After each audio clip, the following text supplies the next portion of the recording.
எல்லோருக்கும் என் அன்பு இனிய வணக்கத்தை தெரிவிச்சுக்கிறேன். நான் இன்றைக்கி பரமாத்மா குருவோட சிரிப்பு கதைகளில் இருந்து ஒரு கதையை இன்றைக்கி சொல்ல போகிறேன். சிரிப்பு வருது சிரிப்பு வருது சிரிக்க சிரிக்க சிரிப்பு வருது அப்படின்றதுக்கு ஏற்ற மாதிரி இந்த கதையை சிந்தனையை தூண்டக்கூடிய கதையாக இருக்கும். குருகுல கதை இது. மாதா பிதா குரு தெய்வம் அப்படின்னு சொல்லுவாங்க. அதில் எழுத்தறிவித்தவன் தான் இறைவன் அப்படின்னு சொல்கிறதால நம்ம அந்த குருவை பற்றி இந்த கதையில் பார்க்க போகிறோம். அந்த காலத்துலலாம் இந்த மாதிரி இப்போல்லாம் இருக்கிற மாதிரி ஸ்கூலெல்லாம் கிடையாது. அப்போல்லாம் குருகுலம் தான். குருகுலம்னா எங்கேயாவது ஒரு காட்டு அடர்ந்த காடுங்க, அப்புறமேட்டு இந்த பஞ்சவடி சாலைகள் சொல்லுவாங்க, அந்த மாதிரி இடங்கள்லாம் தான் போயிட்டு குருக்கள் இருப்பாங்க. பெரிய ராஜா வீட்டு பையனாக இருந்தாலும் சரி, ஏழையாக இருந்தாலும் சரி, படிக்கணும் அப்படின்னா அங்கே தான் போயிட்டு எல்லாருமே படிக்கணும். அதே போல் அங்கே என்ன பண்ணணும், எல்லாருமே போயிட்டு குருவுக்கு சேவை செய்யணும். வீட்டில் இருக்கிறவங்க யாரும் அங்கே போயிட்டு பார்க்கக்கூடாது, இவங்களும் திருப்பி வீட்டுக்கு வரக்கூடாது. ஒரு குறிப்பிட்ட வயசில் கொண்டு போய் குருகுலத்தில் விட்டுட்டாங்கன்னா அவங்க எல்லாத்தையும் கற்று முடிஞ்சதுக்கு அப்புறம் தான் வீட்டுக்கு வரணும். அது வரலும் அவங்கெல்லாம் அங்கேயே குருவோட இதில் தான் இருப்பாங்க. குருவுக்கு சொல்கிறதெல்லாம் சரியாக செய்வாங்க. அப்படி பண்ணுறப்போ குரு பழம்லாம் வேணும், பழம்லாம் எங்கள் காட்டில் போய்ட்டு எடுத்துகிட்டு வர சொன்னாக்கா அதை போய்ட்டு எடுத்துகிட்டு வரணும். அதை தான் எல்லாருக்குமே பகிர்ந்து கொடுப்பாரு. அதே மாதிரி வீடு வீடாக போய்ட்டு எல்லார்கிட்டேயும் வாங்கிட்டு வர சொல்வார். அங்கே எவ்வளோ எவ்வளோ கொடுக்குறாங்களோ அதை எடுத்துகிட்டு எல்லாருக்கும் அதை பகிர்ந்து கொடுப்பாரு. அது ராஜா பையனாக இருந்தாலும் சரி, யாராக இருந்தாலும் சரி, குரு என்ன சொல்கிறாரோ அதான் செய்யணும். குரு கொடுக்கறது தான் சாப்பிட்ணும். ஒரு நாளைக்கு சாப்பாடு இருக்கும், ஒரு நாளைக்கு சாப்பாடு இருக்காது. அந்த மாதிரி தான் இருக்கிறது தான் குருகுலம். ஏற்றத்தாழ்வு இல்லாமல் இருக்கிறது. எல்லாமே ஒரே மாதிரி காவி ஆடையை தான் அறிவாங்க. தலையில் குடுமி கொண்ட மாதிரி போட்டுப்பாங்க. அங்கே எல்லா கலைகளும் கற்றுத்தருவாங்க. அதில் அந்த மாதிரி இருக்கிறதுல ஒரு குரு தான் நம்ம பரமாத்ம குருன்னு சொல்லிட்டு.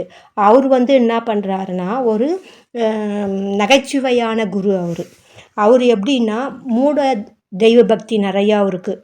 நெக்ஸ்ட் புலமையோ ஆராய்ச்சி பண்ணுறது அறிவோ அந்த அளவுக்கு அவர் கிடையாது. நெக்ஸ்ட்டு சிந்திக்கிற அளவுக்கு சரி பண்ண மாட்டார். அவர்கிட்ட படிக்கிற மாணவர்களாக எப்படி இருப்பாங்க, அவரை போலவே தான் இருப்பாங்க இல்லையா. குரு எப்படியோ அவ்வழி தான் மாணவர்களும் இருப்பாங்க. அதுக்கு தான் தாயை போல பிள்ளை, நூலை போல சேலை அப்படின்னு சொல்லுவாங்க. பரமாத்மா குரு கூட எப்பவுமே ஒரு 5 குரு சீடவர்கள் இருப்பாங்க. அந்த 5 பேருக்கும் பரமாத்மா குரு தான் எல்லாமே. தெய்வமே அவர் தான்.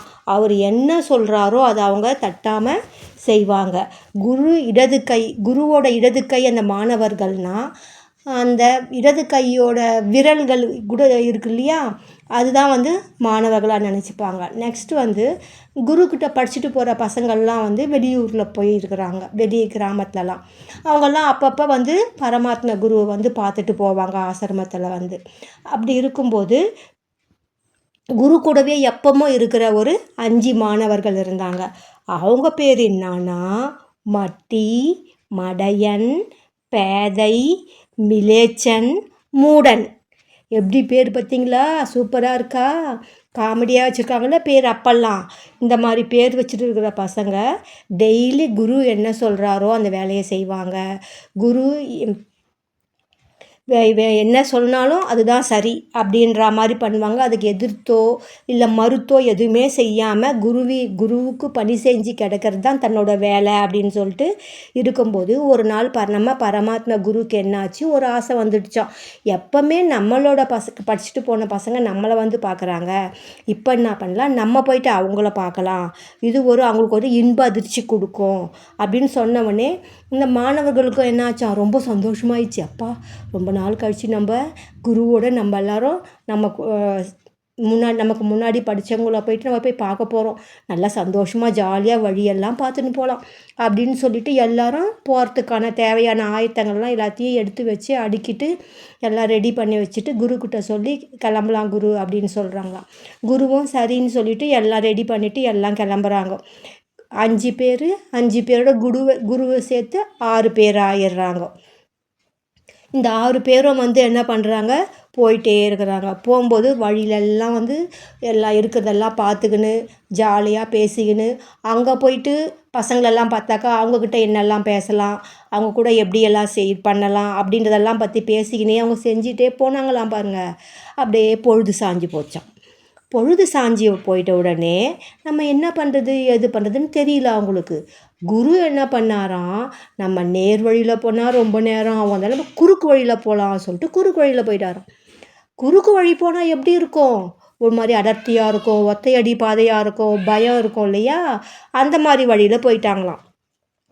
உடனே இருட்டு ஆயிட்ட உடனே எல்லாம் என்ன பண்ணுறாங்க, அவங்க தடுமாறி போயிட்டு இருக்காங்களாம். அந்த மாதிரி போயிட்டே இருக்கும்போது வழியில் ஒரு ஆறு வந்துச்சான். அந்த ஆறு நம்ம ஆறெல்லாம் பார்த்தோம்னா நம்மெல்லாம் என்ன பண்ணுவோம், ஆற்றுல தண்ணி போகுது ஜாலியாக போய் குளிக்கலாம், விளையாடலாம், மண்ணெல்லாம் எடுத்து போட்டு பண்ணலாம் செய்யலான்னு ஜாலியாக போவோம் இல்லையா. குதிச்சு விளையாடுவோம், ஏறுவோம் இறங்குவோம் எல்லாம் பண்ணுவோம். அப்புறமேட்டு என்ன பண்ணுவோம், நம்ம ஆறை என்ன சொல்லுவாங்க வேறு எனக்கெல்லாம், வந்தாய் வாழி காவேரி அப்படின்லாம் சொல்லிட்டுலாம் வாழ்த்துவோம் இல்லையா. அப்புறமேட்டு நிறைய பேர் தண்ணி நிறைய வரும்போதெல்லாம் சாமி எல்லாம் கும்பிடுவாங்க எல்லாம் செய்வாங்க. ஆனால் நம்ம குருநாதர் என்ன பண்ணாராம், அந்த ஆறுக்கிட்ட வந்த உடனே பயந்துட்டாராம். ஏன் பயந்தாருன்னா, 3ஆம் ஜாமம் ஆயிடுச்சான். 3ஆம் ஜாமம் ஆன உடனே அவர் ஆற்றுல வந்து தண்ணி ஒன்றும் அந்த அளவுக்கு இல்லை, நம்ம பாதம் அளவுக்கு தான் தண்ணி போகுது. அப்படின்னா நம்மளாம் அழகாக கை கோத்துன்னு இறங்கி ஜாலியாக நடந்து போவோம்ல பாட்டெல்லாம் பாடிக்கின்னு. ஆனால் அவர் என்ன பண்ணாராம், அந்த மாதிரி தண்ணியெல்லாம் கொஞ்சமாக இருக்கும்போது கூட இதில் இறங்கி நம்ம நடந்து போயிடலாம் அப்படின்றத சொல்லிட்டு நினைக்காம அதை பார்த்துட்டு பயந்துட்டாராம். பயந்துட்டு இந்த ஆற்றை பற்றி நான் சின்ன வயசில் ஒன்று கேள்விப்பட்டிருக்கிறேன், இந்த ஆறு வந்து என்ன பண்ணுமா, நம்மளெல்லாம் ராத்திரியில் இது மாதிரி போகும்போது முழுங்கிடுமா, அதனால் இது கம்முன்னு இருக்குதுன்னு சொல்லிட்டு நம்ம வந்து போயிட்டோம்னா நம்ம எல்லாரையும் அது முழுங்கிடும். அதனால் அந்த பசங்கக்கிட்ட பார்த்து சொன்னாராம். சொன்னோன்னே அந்த பசங்களுக்கெல்லாம் என்ன ஆயிடுச்சான், பயம் வந்துடுச்சான் ரொம்பவே. உடனே என்ன பண்ணுறாரா, பசங்களை பார்த்து, என் ரத்தத்தின் ரத்தங்களே, என் உடம்புகளே, நீங்கள் எல்லாரும் கொஞ்சம் நில்லுங்க, கொஞ்சம் கவனிங்க. இந்த ஆறு பார்க்கறதுக்கு சாது போல் அமைதியாக தான் இருக்குது, ஆனால் இது தர்ம தேவதை போல தான் இருக்கும், ஆனால் ரொம்பவும் பொல்லாது, பசுத்தோலை போர்த்திய புலி. நான் இதை பற்றி கேள்விப்பட்டிருக்கிறேன். அதனால் இந்த ஆட்டை நம்பி யாரும் இறங்கிடாதீங்க. நான் இறங்க மாட்டேன் இந்த ஆற்றுல. ஆறு எப்போ விழித்து கொண்டிருந்தா நம்மளை வந்து விழுங்கிடும். ஆறு தூங்கும்போது தான் நம்ம போனோம்னா அப்போ ஆறு என்ன பண்ணாது, நம்மளை ஒன்றும் பண்ணாது, நம்ம அந்த கரைக்கு போயிடலாம். அது தூங்குறவர்களும் முழிச்சு நிற்கிறவரும் நம்ம இங்கே தான் இருக்கணும். மாணவ குழந்தைங்களே, நான் சொல்கிறத வந்து கவனமாக கேளுங்க. ஆறு தூங்குறவர்களும் நம்ம காத்துக்குன்னு தான் இருக்கணும். அப்படி ஆறு தூங்கி நிற்கும் போது தான் நம்ம இதில் இறங்க முடியும், இல்லைன்னா நம்மளுக்கு பெரிய ஆபத்து வந்துடும் அப்படின்னு சொல்லிச்சான். எங்கன்னா போய் ஆறு தூங்குமா, அதனால் நம்ம என்ன பண்ணோம், பார்த்துன்னே இருக்கணும். அப்பப்போ ஆறு தூங்குதா முழிச்சுன்னு இருக்குதா, ஆறு தூங்குதா முழிச்சுன்னு இருக்குதா பார்த்து நம்ம ஆராய்ச்சி பண்ணணும் அப்படின்னு சொல்லிட்டு இப்போ என்ன பண்ணிட்டார், அந்த பசங்களெல்லாம் கூட போயிட்டு காலெல்லாம் ஆற்றுல விட்டுறாதீங்க, காலை விட்டீங்க அப்படியே இழுத்து அது முழுங்கிடும் அப்படி சொன்னோன்னா அந்த பசங்களும் வந்து என்ன பண்ணிடுச்சான், அப்படியே அமைதியாகிட்டு பயந்துன்னு எல்லாம் அமைதியாக இருந்துட்டாங்களாம். அப்போ என்ன பண்ணாங்களாம், குருநாதரோட சிந்தனையில் வந்து ஒரு யோசனை ஒன்று வந்துச்சான். அவர் என்ன பண்ணுறாராம், மிலேச்சன் அப்படின்ற பையனை கூப்பிட்டு அவர் வந்து சுருட்டு பிடிப்பாராம் குருநாதர். நான் அந்த சுருட்டு பற்ற வைக்கிறதுக்காக எனக்கு வந்து ஒரு நெருப்பு வைக்கிறதுக்கு வந்து அப்போல்லாம் கல் வச்சு உரசி பண்ணுவாங்க இல்லையா, அதை மாதிரி எடுத்துகிட்டு வாங்க அப்படின்றாராம். போயிட்டு எடுத்துன்னு வந்த உடனே அந்த பையன் அந்த கொடுத்த உடனே அதை பண்ணிவிட்டு உரசி அந்த சுருட்டை பற்ற வச்சுக்கிறாராம். பற்ற வச்சுக்கின்னு என்ன பண்ணாராம், அந்த புகையை நல்லா இழுத்து வெளியே விட்டு யோசிச்சாராம். ஏன்னா அப்போ தான் அவருக்கு யோசனை வருமா ஐயாவுக்கு, இல்லைன்னா அவருக்கு யோசனை வராதான். இந்த ஆறு உறங்குதா இல்லைன்னா எப்படி முழிச்சுன்னு இருக்குதான்றதை எப்படி நம்ம சோதிக்கிறது அப்படின்னு சொல்லிட்டு இவர் வந்து யோசிக்கிறாராம். அப்போ என்ன பண்ணுறாராம், இந்த ஆறு ரொம்ப பொல்லாத ஆறு, நம்ப முடியாது, ஒரு தூங்கிறது போல் பாசாங்கு பண்ணும். நம்ம இறங்கும்போது டக்குன்னு பிடிச்சி முழுங்கிடும். அதனால் உயிர் ஒரு முறை தான் போகும், போனால் திரும்பி வராது. ஏன்னா நம்ம வாழ்க்கையில் பிறக்கிறதுக்கு வாழ்கிறதுக்கு ஒரு முறை தான் கடவுள் நம்மளுக்கு கொடுக்குறாரு. அதை போய் நம்ம இந்த ஆறுகிட்ட கொடுக்கலாமா? இந்த ஆறு எத்தனை பேர் மாதிரி முழுங்கிருக்குது, அப்புறம் நம்மளையும் முழுங்கிடும். அதனால் நம்ம ரொம்ப யோசனையோடு பண்ணணும் அப்படின்னு சொல்லிட்டு என்ன பண்ணுறாராம், அந்த மிலேச்சன்ற பையனை அன்போடு கூப்பிட்றாராம். அடே மிலேச்சா, இங்கே வாடா அப்படி கூப்பிட்டுட்டு அவனை முதுகில் தட்டி கொடுத்துட்டு, நீ என் அன்புக்குரிய மாணவன் தானே, நீ ரொம்ப திறமை மிக்க, அதனால் நீ தான் பக்குவமாக நடந்துக்கின்னு உனக்கு தெரியும், மெதுவாக சத்தம் இல்லாமல் மொல்லமாக பதுங்கி நீ அந்த ஆற்றோட கரைக்கிட்ட போயிட்டு ஆறு தூங்குதா இல்லை விழிச்சுன்னு இருக்குதா அப்படின்னு சொல்லிட்டு பார்த்துன்னு வா அப்படின்னு சொல்லிட்டு சொல்கிறாராம். உடனே குருநாதரோட ஆணையை மிலேச்சன் உடனே செயல்படுத்த ஆரம்பிச்சிட்டான். அடுத்த நிமிடமே, குருநாதா, உங்களுடைய கட்டளையே என்னுடைய சாசனம் அப்படின்னு சொல்லிட்டு கிளம்புறாராம். உடனே மொல்லமாக அதே போல் அப்படியே சத்தமே வராமல் அப்படி அடி மேலே அடி வச்சு மொல்லமாக போகிறானாம். ஆற்றை நோக்கி போகிறானாம்.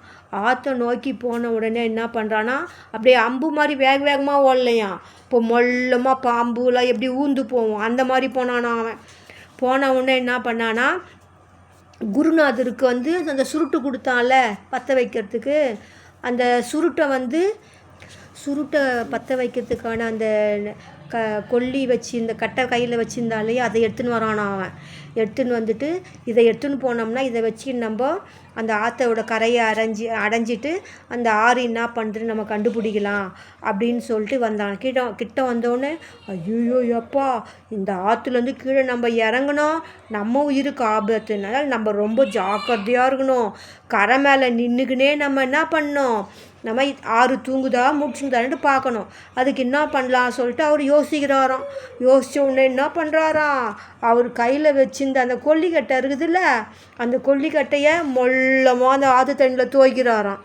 இருக்கிறதே கொஞ்சம் தண்ணி, அந்த தண்ணியில் துவைக்கிறாராம். அப்படி துவைக்கும் போது என்ன ஆச்சான், அது நெருப்பு குச்சி தண்ணியில் வச்சா என்ன ஆகும், சுருன்னு ஒரு சத்தம் வரும் இல்லையா, வந்துட்டு புகை வரும்ல. அதை பார்த்தோன்னே நம்ம மிலேச்சன் என்ன பண்ணானா, பதறி பயந்து விழுந்து அடிச்சுன்னு எழுந்து ஓடுறானா. உடம்பெல்லாம் நடுங்குதான் அவனுக்கு. நம்ம செல்லக்குட்டி மிலேச்சன் என்ன பண்ணானா, விழுந்து அடிச்சுன்னு வரவே அப்படியே மூச்சு வாங்கிட்டு வந்து குருநாதர்கிட்ட நின்று அப்படியே மூச்செல்லாம் விட்டுறாராம். விட்டுட்ட உடனே, நம்மளுக்கு ரொம்ப பெரிய ஆபத்து அது இருந்துச்சு, நம்ம குரு சொன்ன மாதிரி நம்ம இறங்காமல் இருந்ததால தான் நம்ம எல்லாருமே தப்பிச்சோம். நம்ம இறங்கியிருந்தோம், இந்நேரம் அந்த ஆறு நம்மளை முழுங்கிட்டு இருக்கோம். இன்னும் அந்த ஆறு தூங்கலை, அது முழிச்சுக்கிட்டு தான் இருக்குது அப்படின்னு சொன்ன உடனே குருநாதர் ஆச்சரியமாக கேட்டாராம், என்னுடைய மாணவனாச்சே நீ அப்படி சொல்லிட்டு நீ என்ன சோதனை பண்ணி கண்டுபிடிச்ச அதை அப்படின்னு கேட்குறாராம். இல்லை குருவே, நான் என்ன தெரியுமா பண்ணேன், அந்த ஆறை போயிட்டு நான் தொட்டதும் எப்படி சீறி பாஞ்சிச்சு தெரியுமா அந்த ஆறு. மகா புத்திசாலியாக நான் இருந்ததால தான் தந்திரமாக அது எப்படி தூங்குதா மூச்சுங்குதான்னு சொல்லிட்டு கண்டுபிடிச்சேன். எப்படி கண்டுபிடிச்சேன், நான் ஆற்றுல இறங்காமையே கரை மேலே நின்றுனே சோதனையில் ஈடு செஞ்சேன். அந்த சோதனை செய்யும் போது அதுக்கு எவ்வளோ கோவம் வந்துச்சு தெரியுமா குருவே, பாம்பை போல் சீரின்னு வருது என்னை கொல்றதுக்கு. நான் என்ன பண்ண, சிறந்த மாணவனாக இருந்ததால தான் அந்த என்னோடய உயிருக்கு ஆபத்து வராத மாதிரி இருந்து நான் அந்த சோதனையில் செஞ்சு பார்த்துட்டு வந்தேன் அப்படின்னு சொல்லும் போதே மிலேச்சன் எனக்கு மூச்சு வாங்கிச்சான். அதில் வாங்கின உடனே கொஞ்ச நேரம் அப்படியே அவர் அப்படியே கொஞ்ச நேரம் ஓய்வு எடுத்துக்கினாராம். எடுத்தோடனே குருநாதருக்கு, ஐயோ நமக்கு புத்திசாலி மாணவன் எவ்வளோ இதுவாக இருக்கிறான் பற்றியா இவன், நம்ம எள்ளுன்றோம் என்னையா போய் பண்ணிட்டு வரான் பாரு அப்படி சொன்னோடனே, சரி மிலேச்சா, உன்னோட விவரன்றதை சொல்லு, எப்படி என்ன பண்ண, நீ என்ன சோதனை பண்ண, உன் திறமையை கண்டு நான் ரொம்ப பூரிச்சு போகிறேன். ஆறு எப்படி உயிரின்னு இருக்குதா, இல்லாவிட்டால் இல்லைன்னா நம்ம எப்படி அந்த பக்கம் கடந்து போகிறது, அது எப்போ தூங்கணும்னு எல்லாம் எப்படி பார்த்தியானா, நான் எப்படி தெரியுமா சோதித்தேன், அந்த சோதிக்கும் போது நீங்கள் கொடுத்தீங்க பாரு கொல்லிக்கட்டை, உங்கள் சுருட்டு பற்ற வைக்கிறதுக்கு அந்த கொல்லிக்கட்டை மொல்லமாக போனல, போயிட்டு நான் வைக்கிறேன் குருநாதரே, அது சுருன்னு சொல்லிட்டு அப்படியே இழுக்குது அது. அப்போது 6 தூங்கலை, அது முழிச்சுந்தான் இருக்குது.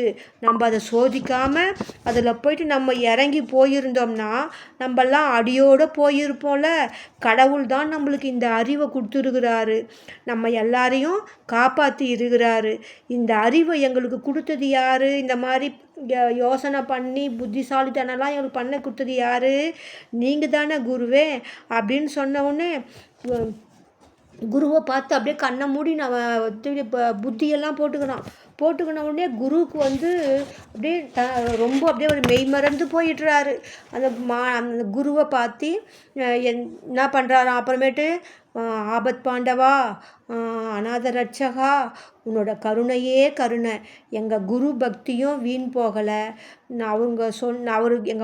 எங்கள் குரு சொன்ன வழியை நாங்கள் பின்பற்றதால் நாங்கள் மாணவர்களும் எங்கள் குருவும் நாங்கள் இன்றைக்கி உயிரோடு இருக்கிறோம் அப்படின்னு சொல்லிட்டு சொன்ன உடனே பரமாத்மா குரு என்ன பண்ணார், திரும்பவும் வந்து மீண்டும் திரும்பி சிந்தனையில் போகிறாரு.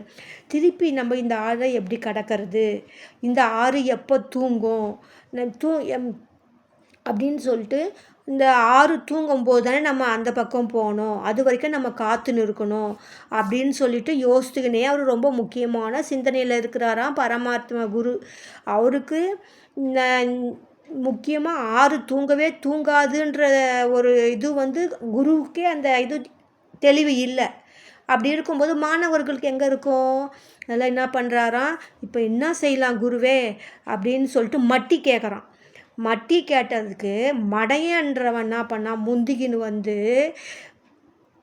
சொல்கிறான், இந்த ஆத்தங்கரையில் ஒரு அடர்ந்த சோலை இருக்குது இல்லையா, அந்த சோலையில் போயிட்டு நம்ம எல்லாம் பதுங்கி ஒளிஞ்சிக்கின்னு அங்கேருந்தே ஆறை பார்த்துனே இருக்கலாம். எப்போ தூங்குது எப்போ முழிக்குதுன்னு சொல்லிட்டு பார்த்துனே இருக்கலாம். இந்த ராத்திரியிலெல்லாம் அந்த அங்கே அது உள்ளே பார்த்துனே இருந்தோம்னா அது தூங்குகிற நேரமாக நம்ம கிடுகிடுன்னு இறங்கி ஓடிடலாம், அந்த பக்கமாக கரையை கடந்துடலாம் அப்படின்னு சொல்லிட்டு வந்து மடையன் வந்து சொல்கிறான். சொன்ன உடனே இதை என்ன பண்ணுறாரு நம்ம பரமாத்மா குரு, இவன் சொல்கிறது கரெக்டு, இப்படி தான் நம்ம செய்யணும், இதான் சரியான யோசனை. இப்போது நம்ம மடையன் சொன்ன மாதிரி நம்ம வந்து இந்த ஆத்தங்கரையோரத்தை ஒட்டி இருக்கிற ஒரு புதரில் போயிட்டு நம்ம எல்லாரும் அதுக்குள்ளே பதுங்கி இருக்கலாம். இருந்துட்டு ஆறு எப்போ தூங்குதோ அப்போ வந்து நம்ம அந்த கரைக்கு போகலாம் அப்படின்னு சொல்லிட்டு யோசிச்சுட்டே இருக்கிறாங்களாம். மீதியை அடுத்த பதிவில் போடுறேன். நன்றி. லைக் பண்ணுங்கள், ஷேர் பண்ணுங்கள், சப்ஸ்கிரைப் பண்ணுங்கள்.